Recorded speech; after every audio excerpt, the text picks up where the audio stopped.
ସୁଖ ହିଁ ଦୁଃଖର କାରଣ। ଏହାର ତାତ୍ପର୍ଯ୍ୟ ଏହା ଯେ ଯେତେ କଷ୍ଟ କରିବାକୁ ଡରୁଥିବେ ସେତେ ହିଁ ଫଳରୁ ବଞ୍ଚିତ ହେବେ। କର୍ମ ନ କରି ଫଳକୁ ଆଶା କରିବା ସମ୍ପୂର୍ଣ୍ଣ ଭୁଲ। ଆସନ୍ତୁ ଏହି ସୁନ୍ଦର କାହାଣୀ ମାଧ୍ୟମରେ ଜାଣିବା। ଥରେ ଗୋଟିଏ ଗ୍ରାମର କିଛି ଦୂରରେ ଏକ ଗରିବ ପରିବାର ରହୁଥିଲେ। ସେହି ପରିବାରରେ କୁନି କୁନି ଦୁଇଟି ଛୁଆ ଓ ସ୍ୱାମୀ ସ୍ତ୍ରୀ ଖୁସିରେ ଜୀବନ ଅତିବାହିତ କରୁଥିଲେ। କାରଣ ତାଙ୍କ ପାଖରେ ଗୋଟିଏ ଗାଈ ଥିଲା ଏବଂ ସେ ଗାଈର କ୍ଷୀର ହିଁ ତାଙ୍କ ବଞ୍ଚିବାର ଏକମାତ୍ର ସାହାରା। ସେମାନେ କ୍ଷୀର ବିକ୍ରି କରି ସେହି ପଇସାରେ ହିଁ ତାଙ୍କର ଜୀବନ ଅତିବାହିତ କରୁଥିଲେ। ଦିନକର କଥା, ଦୁଇଜଣ ଗୁରୁ ଓ ଶିଷ୍ୟ ଭିକ୍ଷାବୃତ୍ତି କରି ସେହି ରାସ୍ତାରେ ଫେରୁଥିଲେ। ଗୁରୁ ଓ ଶିଷ୍ୟ ଦୁଇଜଣ ଭୋକିଲା ଓ ଶୋଷିଲା ଥିଲେ।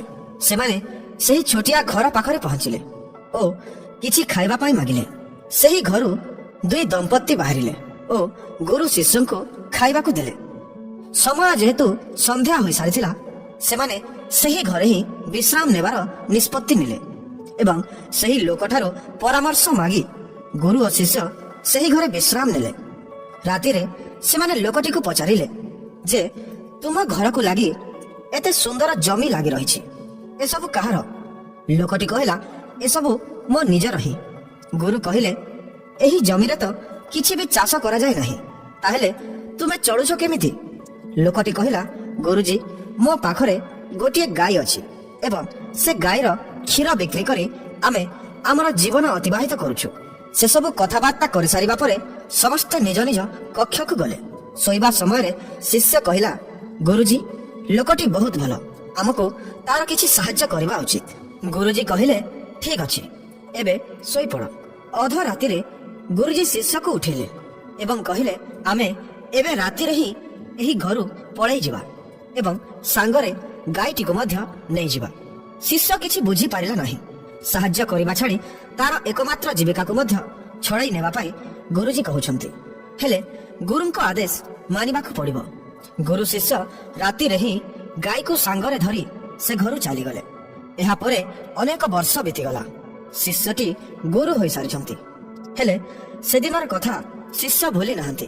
ଦିନେ ଭାବିଲେ ସେହି ଲୋକଟିକୁ ଟିକେ ଭେଟିବେ ଏବଂ ତାକୁ କିଛି ଆର୍ଥିକ ସାହାଯ୍ୟ କରିବେ। ଅନେକ ବର୍ଷ ପୂର୍ବରୁ କରିଥିବା ଭୁଲ ପୁଣି ଥରେ ଠିକ କରିବେ। ଶିଷ୍ୟ ସେହି ଜାଗାକୁ ଯାଇ ପହଞ୍ଚିଲେ, କିନ୍ତୁ ଦେଖିଲେ ଯେ ସେଠାରେ ଆଉ ସେହି ଭଙ୍ଗା ଘର ନାହିଁ। ଗୋଟିଏ ସୁନ୍ଦର ଘର ଅଛି ଏବଂ ଚାରିପଟେ ଏକ ସୁନ୍ଦର ଫଳ ବଗିଚା ମଧ୍ୟ ଅଛି। ଶିଷ୍ୟ ଭାବିଲେ ବୋଧେ ଲୋକଟି ସବୁ ବିକ୍ରି କରି କୁଆଡ଼େ ଚାଲି ଯାଇଛି, ହେଲେ ଦେଖିଲେ ଯେ ଲୋକଟି ସେହି ବଗିଚାରେ କାମ କରୁଛି। ଶିଷ୍ୟ ଜଣକ ଲୋକଟିର ପାଖକୁ ଗଲେ ଏବଂ ପଚାରିଲେ, ତୁମର ସେ ଛୋଟ କୁଡ଼ିଆ କୁଆଡ଼େ ଗଲା? ଲୋକଟି ମଧ୍ୟ ଶିଷ୍ୟକୁ ଚିହ୍ନି ପାରିଲା ଏବଂ କହିଲା, ସେଦିନ ତୁମେ ଅଧରାତିରେ କାହିଁକି ଚାଲିଗଲ ଜାଣିନାହିଁ, ହେଲେ ସେଦିନ ମୋର ଗାଈ ମଧ୍ୟ କୁଆଡ଼େ ଚାଲିଗଲା। ଯେତେ ଖୋଜିଲେ ବି ଆଉ ପାଇଲି ନାହିଁ। ଫଳରେ ମୁଁ ଭାଙ୍ଗି ପଡ଼ିଲି, କାରଣ ଆମ ପାଖରେ ଖାଇବା ପାଇଁ କିଛି ବି ନଥିଲା, ହେଲେ ବଞ୍ଚିବା ପାଇଁ ତ କିଛି ନା କିଛି କରିବାକୁ ହେବ। ତାପରେ ମୁଁ ଚାଷ କରିବା ଆରମ୍ଭ କଲି ଏବଂ ଧୀରେ ଧୀରେ ଏକ ବଡ଼ ବଗିଚା ତିଆରି କଲି। ଏବେ ମୁଁ ଆଖପାଖରେ ଜଣେ ବଡ଼ ଫଳ ଚାଷୀ। ତାପରେ ଶିଷ୍ୟ ବୁଝିପାରିଲେ ଯେ ସେଦିନ ଗୁରୁଜୀ ଏମିତି କାହିଁକି କଲେ। ସେହି ଗାଈ ପାଇଁ ହିଁ ଲୋକଟି କିଛି କାମ କରୁନଥିଲା।